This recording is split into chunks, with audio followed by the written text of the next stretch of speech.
Hello दोस्तों, जय हिंद। आज की इस वीडियो में हम लोग पढ़ने वाले हैं प्राचीन इतिहास। जैसा कि आपको पता होगा कि सभी एग्जामों में प्राचीन इतिहास से पूछा जाता है। ठीक है ना, बीपीएससी हो या फिर कोई भी कॉम्पिटेटिव एग्जाम हो, वो आपको पूछता है। ठीक है, तो आप लोग अंत तक बने रहिए। आपको, मुझे उम्मीद है कि आपको अच्छे लगेगा वीडियो। ठीक है, और इस तरह का वीडियो हम लोग अपलोड करते रहेंगे, आता रहेगा वीडियो। ठीक है, चलिए हम लोग पढ़ते हैं। जैसा कि सबसे पहले लिखा इतिहास, इतिहास के बारे में जानते हैं। यानी इतिहास कहते किसे हैं, तो आप लोग जानते हैं कि अतीत के बारे में हम अध्ययन करते हैं। तो अतीत के बारे में अध्ययन इसलिए करते हैं क्योंकि भविष्य में उससे जीवन में जो दोहराया जा सकता है कि भविष्य में उसका कहीं ना कहीं निर्माण सही से हो, जीवन का भी और संरचना अच्छी तरह से हो, इसीलिए हम लोग उसको इतिहास को पढ़ते हैं। ठीक है, सबसे पहले इतिहास का जनक किसे कहा जाता है? हेरोडोटस को। यहाँ लिखा हुआ है क्या? इतिहास का जनक किसे कहा जाता है? हेरोडोटस को कहा जाता है। ठीक है, आप इसको अध्ययन के आधार पे इतिहास को तीन भागों में बांटते हैं। इसको हम प्राक इतिहास काल भी बोलते हैं या प्रागैतिहासिक काल भी बोलते हैं। इसको आद्य ऐतिहासिक काल भी बोलते हैं और यहाँ ऐतिहासिक काल, यानी तीन भागों में बांटते हैं इतिहास को। ठीक है, यानी इतिहास अगर हम बात करें, यानी मानव के बारे में अगर हम बात करें, तो मानव जाति का पालना कहां से हुआ? तो अफ्रीका महाद्वीप से हुआ कहीं ना कहीं। और सभ्यता का पालना एशिया महाद्वीप से। और सभ्यता क्या होता है? तो सभ्यता का मतलब कि जैसे परिवार का संरचना बनना, या बोल सकते हो कि परिवार के साथ मिलकर रहना या एक दूसरा से इंटरेक्ट करना। ठीक है ना, वो सभ्यता हम लोग बोलेंगे। जो कहाँ विकास हुआ? सभ्यता का विकास कहाँ हुआ? एशिया महादेश में हुआ। और मानव जाति का कहाँ से निर्माण हुआ? मानव जाति कहाँ से उत्पत्ति हुआ, एक तरह से विकास कहाँ से हुआ? तो अफ्रीका महाद्वीप से हम बोलेंगे। ठीक है, तो हम जैसे कि हम लोग देख लिए कि अध्ययन इतिहास का तीन भागों में करते हैं। ठीक है ना, अध्ययन के आधार पर हम बोल सकते हैं कि तीन भागों में अध्ययन करते हैं: प्रागैतिहासिक काल, आद्य ऐतिहासिक काल और ऐतिहासिक काल। याद कैसे इसको रखेंगे, ध्यान रखना है। तो प्रागैतिहासिक काल में या इसको प्राक ऐतिहासिक काल में बोलेंगे कि इसमें आपको लिखित के आधार पर साक्ष्य नहीं मिलता है। लिखित साक्ष्य नहीं मिलता है किसमें? इस प्रागैतिहासिक काल में लिखित साक्ष्य नहीं मिलता है, जबकि इसमें लिखित साक्ष्य मिलता है और इसमें पढ़ा नहीं जाता है। यहाँ क्या होता है? ऐतिहासिक काल में लिखित साक्ष्य भी मिलता है और यहाँ पढ़ा भी जाता है। इसमें हम लोग आते हैं। ठीक है ना, इसमें हम लोग आ सकते हैं, बोल सकते हैं, क्योंकि इसमें आपको लिखावट के आधार पर यानी लिखित साक्ष्य नहीं मिलता है। इसलिए हम बोल सकते हैं कि क्यों नहीं मिलता है, तो हम बोलेंगे कि लिखना आता ही नहीं था। इस समय लिखना आता ही नहीं था, और जब लिखना नहीं आता तो पढ़ना भी नहीं आ रहा था। ठीक है ना, बात समझ में आ रहा है? यानी इस समय के जो मानव थे वो लिखित पढ़ा लिखा नहीं था, ये ध्यान रखना है। कुछ भी नहीं था, थोड़ा भी नहीं था, इतना ध्यान रखना है। यानी इसका साक्ष्य, प्रागैतिहासिक काल का साक्ष्य कहां से मिलता है? तो पुरातात्विक साक्ष्य से मिलता है। इतना ध्यान रखना। कहां से मिलता है? पुरातात्विक साक्ष्य से मिलता है। और ये इसी को हम बोलते हैं कि पाषाण काल। कहीं ना कहीं पाषाण काल किस में आता है? प्रागैतिहासिक काल में ही। प्रागैतिहासिक काल में कैसे याद रखेंगे? तो प्रागैतिहासिक काल, इसमें लिखित साक्ष्य नहीं मिलता है। और लिखित साक्ष्य नहीं मिलेगा तो स्वाभाविक सी बात है, किसको हम पढ़ेंगे? पढ़ना किस में है? तो यहाँ इस काल में पढ़ा लिखा था ही नहीं, ध्यान रखना, लिखित साक्ष्य नहीं मिला।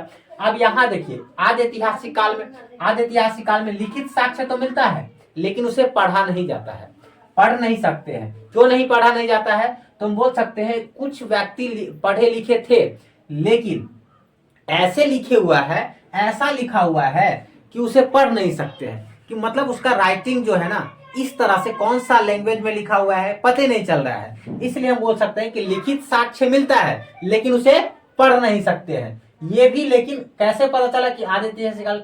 पुरातात्विक साक्ष्य के आधार पर इसका पता लगाए कि आद्य ऐतिहासिक काल है। इसको भी पुरातात्विक साक्ष्य के आधार पर ही पता लगाए और इसको भी पुरातात्विक साक्ष्य के आधार पर ही पता लगाए। तो समझ में आ गया कि प्राक ऐतिहासिक किसे बोलेंगे, आद्य ऐतिहासिक किसे बोलेंगे। प्राक ऐतिहासिक में बोलेंगे कि लिखित साक्ष्य नहीं मिला, जबकि आद्य ऐतिहासिक काल में लिखित साक्ष्य मिला, जबकि इसे पढ़ा नहीं जा सकता था।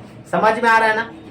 वही ऐतिहासिक काल में बोलेंगे कि लिखित साक्ष्य है और पढ़ा दोनों। लिखित साक्ष्य भी मिला, यानी लिखना पढ़ना भी जानते थे, लिखना भी जानते थे और पढ़ना भी जानते थे। जैसे हम लोग आ सकते हैं इसमें। तो इसलिए हम बोल सकते हैं कि किसके साक्ष्य के आधार पर पता चलता है कि हम लिख सकते हैं और पढ़ सकते हैं, तो वैदिक काल से अभी तक हम बोल सकते हैं कि ऐतिहासिक काल को हम रखेंगे। ऐतिहासिक काल को कब से कब रखेंगे? वैदिक काल से अभी तक को हम गिनती कर सकते हैं। इसमें समझ में आएगा। अब ये कब से कब तक है, तो जैसे देखिए प्रागैतिहासिक काल को हम बात करेंगे, आदि ऐतिहासिक काल, तो ये अलग अलग युग का है, अलग अलग हम लोग इसके बारे में आगे अध्ययन करेंगे। ठीक है, आप देखिए प्रागैतिहासिक काल को 4 खंडों में बांटते हैं। प्रागैतिहासिक काल को 4 खंडों में बांटते हैं। जैसे यहाँ लिखा हुआ पूरा पाषाण काल, क्या लिखा हुआ है? पूरा पाषाण काल, मध्य पाषाण काल, नव पाषाण काल और उत्तर पाषाण काल। उत्तर पाषाण काल को ताम्र पाषाण काल भी बोलते हैं। क्या बोलते हैं? ताम्र पाषाण काल भी बोलते हैं। वहीं अगर हम बात करेंगे कि आदि ऐतिहासिक काल, आदि ऐतिहासिक काल, ये तो समझ में आ गया। आदि ऐतिहासिक काल में क्या आता है? सिंधु सभ्यता के बारे में पढ़ते हैं। आदि ऐतिहासिक काल में सिंधु सभ्यता के बारे में बात करते हैं। इसी सिंधु सभ्यता में लिखित तो मिलता है, लिखित साक्ष्य, यानी हड़प्पा युग जिसको हम बोलते हैं, इसी में आ जाएगा। नहीं तो इसमें क्या है कि आपको लिखित साक्ष्य मिलता है, लेकिन पढ़ नहीं सकते हैं कि इस तरह से लिखा हुआ है। समझ में आ रहा है ना? और यही इसी युग में कांस्य युग भी इसको बोलते हैं। क्या बोलते हैं इसको? कांस्य युग भी बोल देते हैं। क्यों कांस्य युग बोलते हैं? क्योंकि तांबा का और टीन का उपयोग करके, दोनों का मिक्सचर करके, इसी को हम बोल दिए कांस्य युग, ब्राउन बोल दे सकते हैं आप लोग। ठीक है, अब ऐतिहासिक काल में किसको हम लोग पढ़ेंगे, किस किस काल को? तो यहाँ पर प्राचीन काल, प्राचीन इतिहास के बारे में पढ़ेंगे, मध्य काल के बारे में पढ़ेंगे। ठीक है, मध्य इतिहास, मध्यकाल इतिहास, आधुनिक इतिहास के बारे में हम लोग पढ़ेंगे और विश्व इतिहास के बारे में हम लोग पढ़ेंगे। ठीक है ना? हम लोग मुगल काल को पढ़ेंगे। किसको पढ़ेंगे? मुगल काल को पढ़ेंगे। प्राचीन मुगल काल को पढ़ेंगे। यहाँ आधुनिक काल में ब्रिटेन को और अलग अलग कंपनियों के जो विदेशी आए थे हमारे भारत में, उसके बारे में पढ़ेंगे और विश्व इतिहास के बारे में हम लोग पढ़ेंगे। ठीक है ना? ये सब तो हम लोग बाद में पढ़ेंगे। इससे पहले हम लोग क्या पढ़ेंगे? तो प्रागैतिहासिक काल का ही पूरा पाषाण काल। तो सबसे पहले हम लोग पाषाण काल होता क्या है, पाषाण का मतलब क्या होता है? तो पत्थर का युग भी बोल सकते हो। पाषाण को क्या बोल सकते हैं? पत्थर के युग, यानी पाषाण का एज जिसको बोलते हैं। अब स्टोन एज को भी 4 भागों में विभाजित किया जाता है। सबसे पहले हम लोग जानते हैं कि पाषाण काल, यानी इस समय के जो लोग हैं, ये पाषाण काल के जो लोग हैं, उस समय के मानव पत्थर के औजार बनाते थे, बड़े बड़े औजार बनाते थे, हथियार बनाते थे और उसका उपयोग करते थे। ठीक है ना? यानी पत्थर का बड़े बड़े औजार बनाते थे और उसका हथियार बना के कहीं ना कहीं उसका उपयोग अपने जीवन में करते थे। ठीक है ना? यानी जैसे शिकार करना या और भी बहुत सारी चीज करना इससे। अब यहाँ पर भारत में, जिसको हम पाषाण काल के बारे में बोल रहे हैं, भारत में सर्वप्रथम 1863 ईस्वी में, 1863 ईस्वी में पहला बार रॉबर्ट ब्रूस फूट ने पाषाण कालीन सभ्यता की खोज की। पाषाण कालीन सभ्यता की खोज कब किया? 1863 में किया था, रॉबर्ट ब्रूस फूट ने किया था। ये ध्यान रखना है क्योंकि महत्वपूर्ण चीज है, एग्जाम में पूछता रहता है। ठीक है ना? रॉबर्ट ब्रूस फूट ने किया था, 1863 में किया था। सभ्यता की खोज सबसे पहला बार उन्होंने किया था। ठीक है, उसके बाद भारतीय पुरातत्व का जनक सर अलेक्जेंडर कनिंघम को देते हैं। किसको देते हैं? सर तो ऐसे बोल सकते हो, अलेक्जेंडर कनिंघम को बोलते हैं पुरातात्विक का जनक। पुरातात्विक का जनक किसे कहते हैं? भारतीय पुरातात्विक का जनक अलेक्जेंडर कनिंघम को बोलते हैं। इतना ध्यान रखना है आप लोग को। अब देखिए बोल रहा है कि मिलने वाला धातु के आधार पर नामकरण किया जाता था। वो कौन किया? क्रिश्चियन थॉमस किया। क्रिश्चियन थॉमस ने मिलने वाले धातु के आधार पर नामकरण किया करता था। यानी पत्थर मिलता था या कोई भी उससे धातु जो मिलता था, उसके आधार पर क्रिश्चियन थॉमस ने उसका नाम रखता था कि ये इसका नाम होगा, ये इसका नाम होगा। समझ में आया? अगर लिखावट और यहाँ पर धातु अलग अलग चीज है। ये धातु मिलता था तब नामकरण करता था, यहाँ लिखावट, जो क्या लिखा हुआ है उसके लिखावट के आधार पर नामकरण करता था। जो कौन किया था? जॉन ब्रूस ने करता था। समझ में आ रहा है ना? तो पहला बार किसने किया? जॉन ब्रूस ने लिखावट के आधार पर किया। और पहला बार मिलने वाले धातु के आधार पर नामकरण कौन करता था? क्रिश्चियन थॉमस ने करता था। अब यहाँ पर लिखा हुआ कि पाषाण काल को 4 भागों में बांटते हैं। कितना भागों में बांटते हैं? 4 भागों में बांटते हैं। जैसे पूरा पाषाण काल, मध्य पाषाण काल, नव पाषाण काल और उत्तर पाषाण काल। उत्तर पाषाण काल को ही ताम्र पाषाण काल कहते हैं, हम लोग देख चुके हैं। अब यहाँ पर देखिए पूरा पाषाण काल का एज कब से कब तक है, यानी कब से कब तक पूरा पाषाण काल को बोलते हैं? तो 20 लाख ईसा पूर्व से 12,000 ईसा पूर्व तक, 20 लाख ईसा पूर्व से 12,000 ईसा पूर्व तक के बीच को हम क्या बोलते हैं, पूरा पाषाण काल का युग था। ठीक है ना। अब इस काल में क्या क्या चीज का आविष्कार हुआ, क्या क्या चीज का खोज हुआ, ये हम लोग पढ़ते हैं। इस काल में मानव ने किस तरह का व्यवहार किया, मानव किस तरह से रहता था, इस समय का मानव को क्या बोलते थे, वो हम लोग देख रहे हैं यहाँ पर। तो इस समय के मानव यानी पूरा पाषाण काल के समय के मानव को आदि मानव कहा जाता था, आदि मानव कहा जाता है। इसी तरह के मानव यानी इसी समय के मानव को खानाबदोश भी बोलते हैं। क्या बोलते हैं, खानाबदोश। खानाबदोश का मतलब क्या होता है, जानवरों के ही भांति पेट भरना। यानी खानाबदोश का मतलब होता है कि जानवर जैसे पेट भरता है उसी तरीका से पेट भरता है, यानी चीर फाड़ करता था उसी तरीका से ये भी चीर फाड़ करता था। यानी कौन सा हथियार से, तो पत्थर के औजार से ही, पत्थर के औजार हथियार बनाता था बड़े बड़े, और उसी से क्या करता था, जानवरों की हत्या करता था और उसी से खाता था, उसी को खाता था। समझ, जानवर जैसे खाता था उसी प्रकार से खाता था। ठीक है। उसके इसी काल में कहीं ना कहीं पूरा पाषाण काल में ही एक सबसे बड़ा उपलब्धि मानव जाति का अगर हुआ है, मानव जाति में अगर उपलब्धि सबसे बड़ा हुआ है तो आग की खोज इसी में किया था। आग की खोज सबसे बड़ा उपलब्धि माना जाता है पूरा पाषाण काल का। ठीक है ना। उसके बाद देखिए कि बड़े बड़े औजार जो हम अभी बोले हैं कि इसी काल में कहीं ना कहीं पूरा पाषाण काल में ही बड़े बड़े औजारों का इस्तेमाल करते थे। बड़े बड़े औजारों यानी पत्थर का बड़े बड़े औजारों का इस्तेमाल करते थे। किस लिए करते थे, तो शिकार करने के लिए। खाना तो है इसलिए शिकार करते थे, बड़े बड़े जानवरों का शिकार करते थे। और इसी काल में कहीं ना कहीं चित्रकारी करना भी प्रारंभ कर दिया था। यानी चित्रकार किसी को भी कैसे समझे कि जानवर है तो वो कहीं ना कहीं चित्र पार देता था वहां पे। तो इसलिए हम बोल सकते हैं कि चित्रकारी करना प्रारंभ कब किया था, इसी काल में किया था। तो इस काल में अगर चित्रकारी करना प्रारंभ करेगा तो आगे भी चित्रकारी और अच्छा होता जाएगा। यहीं से सीखा था चित्र कैसे बनाना है। अब यहाँ देखो भीमबेटका, यानी भीमबेटका कहाँ है, मध्य प्रदेश। भीमबेटका के गुफाओं में चित्र देखा गया है। चित्र देखने को वहां मिला है, बहुत सारे जानवर का भी चित्र है, मनुष्य का भी चित्र है, मनुष्य में महिलाओं का भी चित्र है। ठीक है। तो इसी काल में कहीं ना कहीं भीमबेटका के गुफाओं में चित्र देखने को मिला है। और भीमबेटका के गुफाओं में एमपी के कहा, तो अब्दुल्लागंज रायसेन में आता है, वहां देखने को मिला है, चित्र देखने को मिला। इतना बात समझ में आ गया। आप देखिए पूरा पाषाण काल के बाद ही उपरांत उसके बाद मध्यकाल आता है। मध्यकाल मध्य पाषाण काल में हम लोग बांटते हैं। तो ये इसका काल कब से कब है, 12,000 ईसा पूर्व से 1,000 ईसा पूर्व तक के बीच को हम मध्य पाषाण काल बोलते हैं। ठीक है। अब यहां देखिए लिखा हुआ है कि इसी काल में मानव जाति इसी काल में क्या चीज का जानकारी मिला था, यानी इसी काल की जानकारी करसाइल 1867 में इस मध्य पाषाण काल की जानकारी कार्साइल ने सबसे पहले बताया था भारत में कि मध्य पाषाण काल यहां से यहां तक दिया था कि ये 1867 में बताया कि मध्य पाषाण काल की जानकारी दिया था। ठीक है। अब इसी काल में उन्होंने एक तरह से हम बोल सकते हैं कि उपकरण जो था ना, जैसे यहाँ पर बड़े बड़े औजारों का इस्तेमाल करते थे, अब यहाँ पर छोटे छोटे उपकरण होते गया। यानी मध्य पाषाण काल में बहुत छोटे उपकरण कर दिया गया। ठीक है ना। हम बोल सकते थे कि आप इंची में बोल सकते हैं। ठीक है ना। इस तरह से उपकरण बना दिया बहुत छोटे छोटे, क्या चीज का, तो पत्थर का। यहाँ पर लिखा पत्थरों का भी, हड्डी का भी, सींग का भी उपकरण बना लिया। नहीं, छोटे छोटे औजार हम बोल सकते हैं। इसी काल को माइक्रोलिथिक भी बोलते हैं। माइक्रोलिथ मतलब कि छोटे छोटे उपकरण का, छोटे छोटे हथियार बन गया, उसी को हम बोलते हैं माइक्रोलिथ। यानी किससे बनाया गया था, तो पत्थरों से, हड्डियों से, सींग से, इस तरह का उपकरण से बनाया गया था। ध्यान रखना है। ठीक है। अब ये यहाँ पर जो पाषाण काल में जो औजार बनाते थे वो काइटाजाइट पत्थर से बनाते थे। ठीक है ना, इतना ध्यान रखना है। यहाँ पर यहीं पर मध्य पाषाण काल में ही, ये भी ध्यान रखना है, बहुत महत्वपूर्ण चीजें पूछा गया बहुत बार सवाल। ठीक है ना। मध्य पाषाण काल में ही कहीं ना कहीं लोगों ने सबसे पहले कुत्ते को पालतू पशु बनाया। कुत्ते को पालतू पशु कब बनाया, मध्य पाषाण काल में ही कुत्ते को पालतू पशु बनाया। ठीक है ना।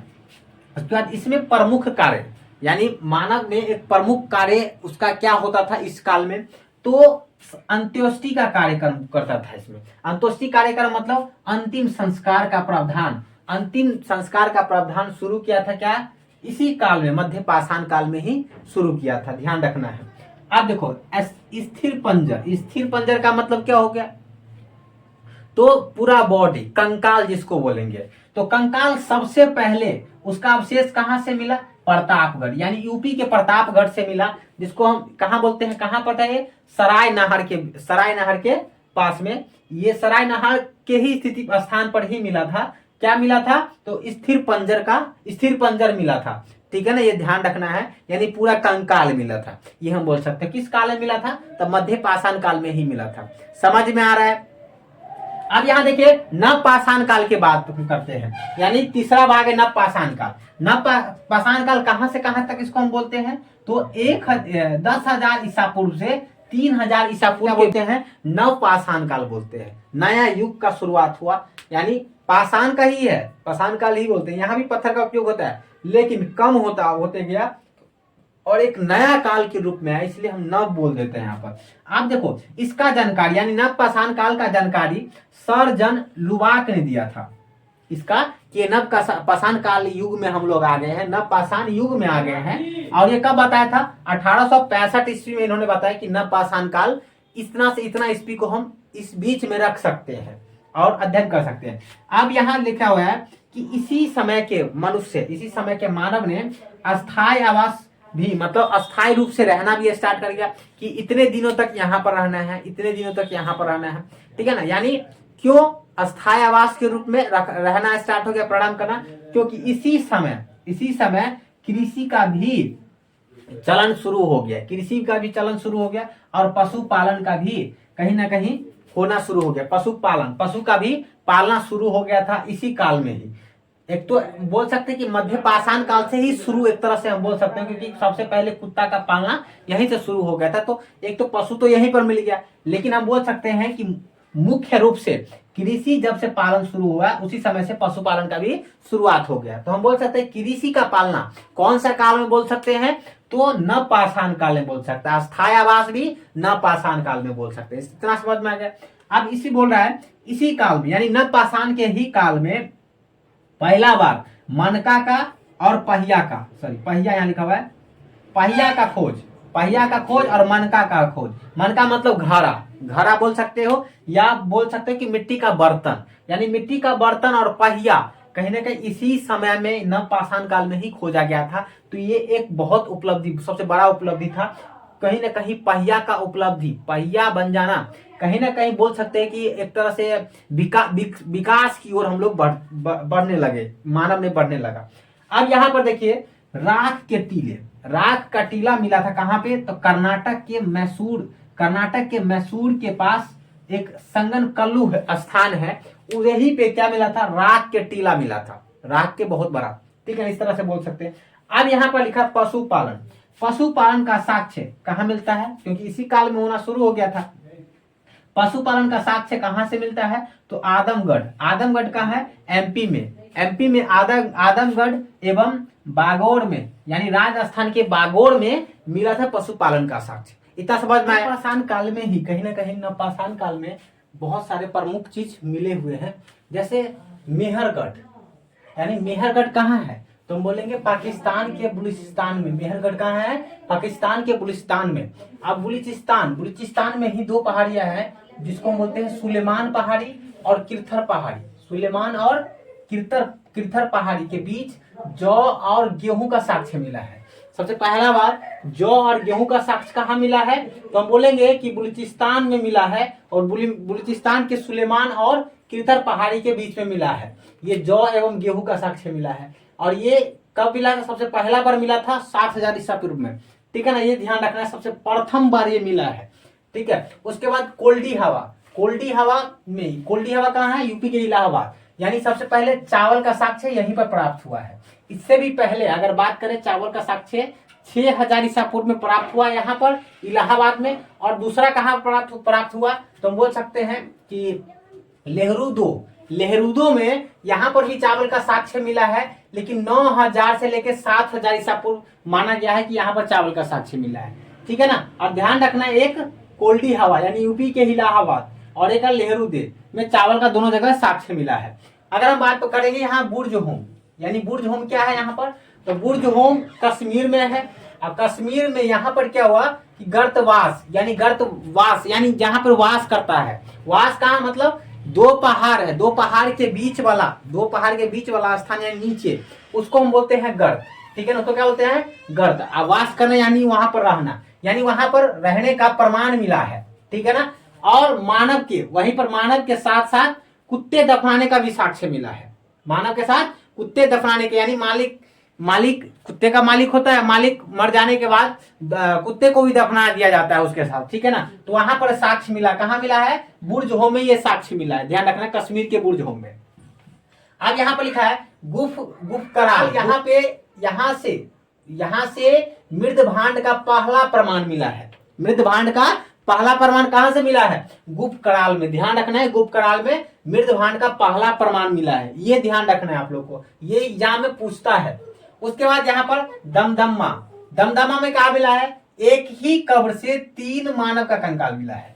दमदमा से एक ही काल में 3 मानव का कंकाल मिला, ये ध्यान रखना है। समझ में आया। ताम्र पाषाण काल आता है। ताम्र पाषाण को उत्तर पाषाण काल भी बोलते, उत्तर पाषाण काल ही बोलते हैं, लेकिन उत्तर पाषाण काल को हम ताम्र पाषाण काल कह देते हैं।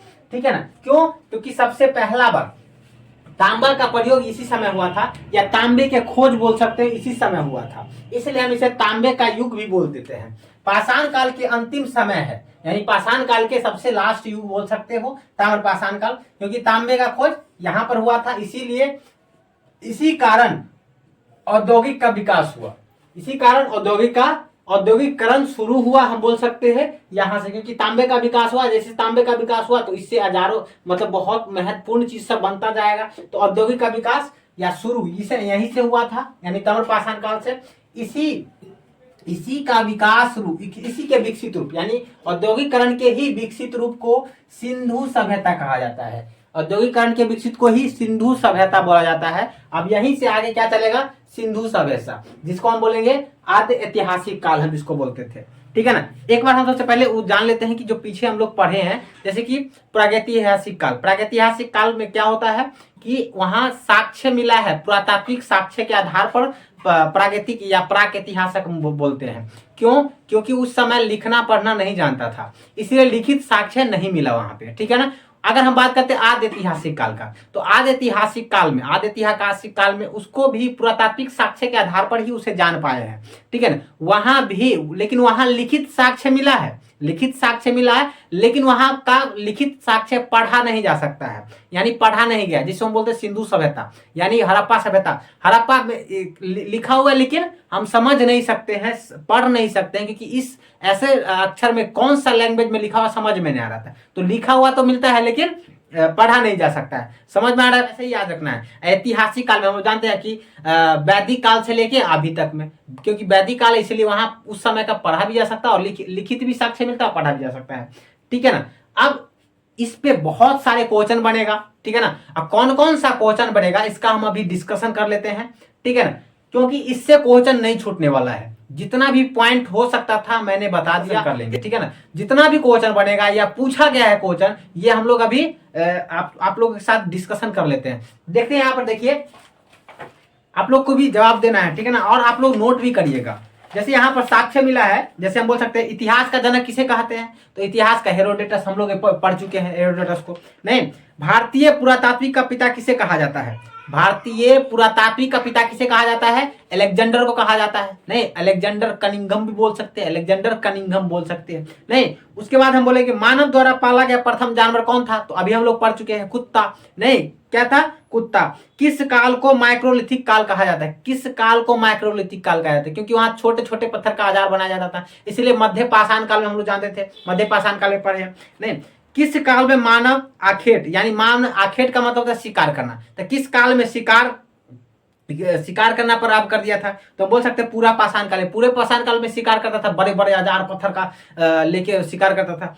ध्यान रखना। किस स्थान से पहली बार चावल का साक्ष्य मिला है, पहली बार चावल का, तो कोल्डी हवा में मिला, यानी कोल्डी हवा में कहा, इलाहाबाद के कोल्डी हवा में मिला है। ध्यान रखना। अब मानव द्वारा खोजी गई सबसे पहली धातु कौन सी थी, मानव द्वारा खोजी गई धातु सबसे पहली कौन सी, तांबे था। नहीं, ध्यान रखना, तांबे सबसे पहली बार खोजी गई धातु था, ध्यान रखना इसको बात को। सबसे पहले कृषि के प्रमाण कहां पर देखने को मिला? सबसे पहले कृषि का साक्ष्य कहां पर देखने को मिला है? तो हम बोल सकते हैं मेहरगढ़। नहीं, मेहरगढ़ में मिला है। यहाँ देख रहे हो मेहरगढ़ में, यानी मेहरगढ़ में कहा? तो सुलेमान एवं किरथर पहाड़ियों के बीच में जौ और गेहूं का कृषि का यहीं से शुरुआत हुआ था। ठीक है ना, यहाँ पर साक्ष्य मिला है, इसलिए हम बोल सकते हैं। अब आगे चलिए, सबसे पहले चावल के साक्ष्य कहां पर देखने को मिला? कोल्डी हवा में। ठीक है ना। आग का आविष्कार किस काल में हुआ था? हम लोग भी पढ़े, पूरा पाषाण काल में आग का सबसे उपलब्धि कारण था। ठीक है ना, ये भी बोल सकते हैं। पहिए का आविष्कार किस काल में हुआ? पहिए का आविष्कार किस काल में हुआ? तो बोल सकते हैं नव पाषाण काल में। क्या हुआ? नव पाषाण काल में। यहाँ पर देख भी रहा हो, नव पाषाण काल में। यहाँ देखिए, पहिए का और मनका का यानी घड़ा का आविष्कार किस काल में हुआ था? तो हम बोल सकते हैं नव पाषाण काल में। ध्यान रखना, नव पाषाण काल में। आप देखो, किसको चालकोलिथिक युग भी कहा जाता है? चालकोलिथिक युग यानी चालको, ये बोल सकते हैं कि ताम्र पाषाण काल। किसको बोल सकते हैं? ताम्र पाषाण काल को चालकोलिथिक युग बोल सकते हैं। रॉबर्ट ब्रूस फ्रूट थे, जो वैज्ञानिक थे, जो पुरातात्विक विद का खोज किया था। पुरातात्विक विद के आधार पर नामकरण करता था, ध्यान रखना है। उसके बाद किसको चालकोलिथिक युग भी कह देते हैं? ये हो गया आपको। गैरिक मृद भांड पात्र का नामकरण हुआ था हसीनापुर में, ध्यान रखना। अब उत्खननी प्रमाणों के अनुसार पशुपालन का प्रारंभ हुआ था उत्खनन के आधार पर अनुसार पशुपालन का प्रारंभ हुआ था मध्य पाषाण काल में। ध्यान रखना, मध्य पाषाण काल में, उत्खनन यानी यहीं पर देखो, यहाँ पर कुत्ते का दिख रहा है, तो हम बोल सकते हैं उत्खनन के आधार पर हम बोल सकते हैं कि पशुपालन का प्रारंभ हो गया था। मानव द्वारा सर्वप्रथम प्रयुक्त अनाज था जौ। मानव द्वारा सर्वप्रथम प्रयुक्त था अनाज कौन सा था? जौ था। ध्यान रखना ये बात को। किस एक पुरास्थल से पाषाण संस्कृति से लेकर हड़प्पा शाखा तक सांस्कृतिक अवशेष प्राप्त होता? मेहरगढ़ में दिख रहा है, मेहरगढ़ में। नहीं, इसका ध्यान रखना आप लोग को। उसके बाद है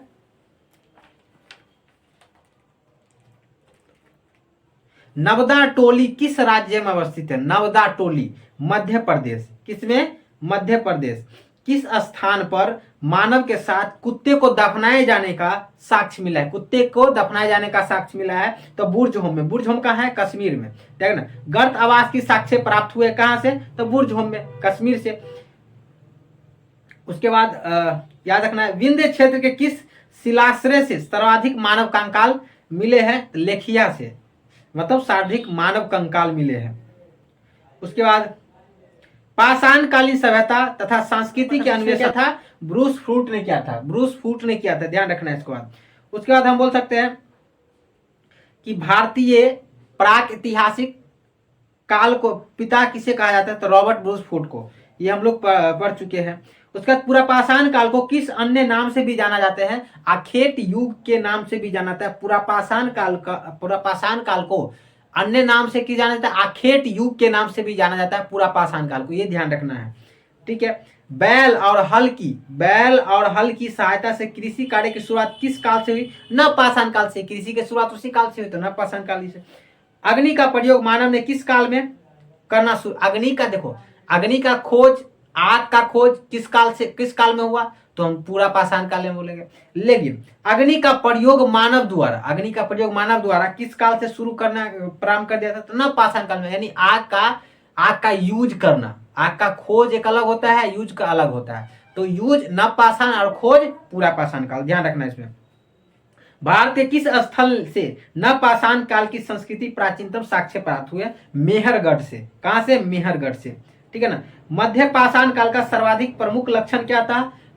तो लघु औजार, यानी छोटे छोटे औजार हथियार बनाने शुरू कर दिए थे। क्या चीज का? तो पत्थर का, हड्डी का, सींग का नहीं। इसी समय मध्य पाषाण काल से छोटे छोटे औजार, पूरा पाषाण काल में बड़े बड़े औजार हुआ करते थे, ठीक है ना। व्यापक उत्खनन के बाद मध्य पाषाण काल की मानव अस्थियां किस क्षेत्र से प्राप्त हुई? गुजरात से। यानी बहुत ज्यादा उत्खनन किया गया तो अस्थियां किस काल से प्राप्त हुई? गुजरात से प्राप्त हुई, ठीक है ना, ध्यान रखना है। सावधान की दाह संस्कार की प्रक्रिया किस कालखंड में शुरू हुआ? जिसको हम बोलते थे क्या बोलते थे यहाँ पे? हाँ, अंत्योष्टि यानी अंतिम संस्कार का काल मध्य पाषाण काल से ही प्रारंभ हो गया था। अंत्योष्टि का कार्यक्रम किस काल से? मध्य पाषाण काल से, तो ध्यान रखना है, ठीक है ना। उसके बाद बोल रहा है कि मेहरगढ़ में बसने वाले नव पाषाण काल के युग अधिक उन्नत थे। वे गेहूं, जौ और कई उपजाते थे तथा वे घड़े में भी रहते थे। ये कच्ची ईंटे के घरों में रहते थे, ठीक है ना। प्रतापगढ़ उत्तर प्रदेश की, ध्यान रखना इस बात को। आगे है कि दक्षिण भारत में नव पाषाण कालीन सभ्यता का मुख्य स्थल है बेलारी, कर्नाटक के प्रांत में आता है, ठीक है ना, ध्यान रखना। भारतीय पुरातत्व सर्वेक्षण के प्रथम महानिदेशक थे, प्रथम महानिदेशक पुरातत्व महानिदेशक थे, पुरातत्व के प्रथम महानिदेशक जॉन मार्शल। कौन थे? जॉन मार्शल थे, ठीक है ना। तो इस पे सभी तरह का क्वेश्चन बन जाएगा, इससे किसी भी तरह का क्वेश्चन छूटेगा नहीं, क्योंकि ये सारे क्वेश्चन पूछा गया है, इस तरह का सारे क्वेश्चन पूछा गया है। भीमबेटका की गुफाओं में चित्र देखने को मिला, ये भी आपको ध्यान रखना है, ठीक है ना। ये जितना हम लोग पढ़े हैं ये सभी क्वेश्चन, इस पे सभी क्वेश्चन पूछा जा सकता है, और जितना क्वेश्चन बन सकता था हम बनाने की कोशिश किए, आप लोग को सुनाए भी, ठीक है ना। इससे बाहर आपको नहीं पूछा जाएगा। किसमें? तो आपको हम बोल सकते हैं प्रागैतिहासिक काल में, इससे ज्यादा नहीं पूछेगा, ठीक है ना। अगला हम लोग वीडियो में लाएंगे आद ऐतिहासिक काल। क्या लाएंगे? आद ऐतिहासिक काल। समझ में आया?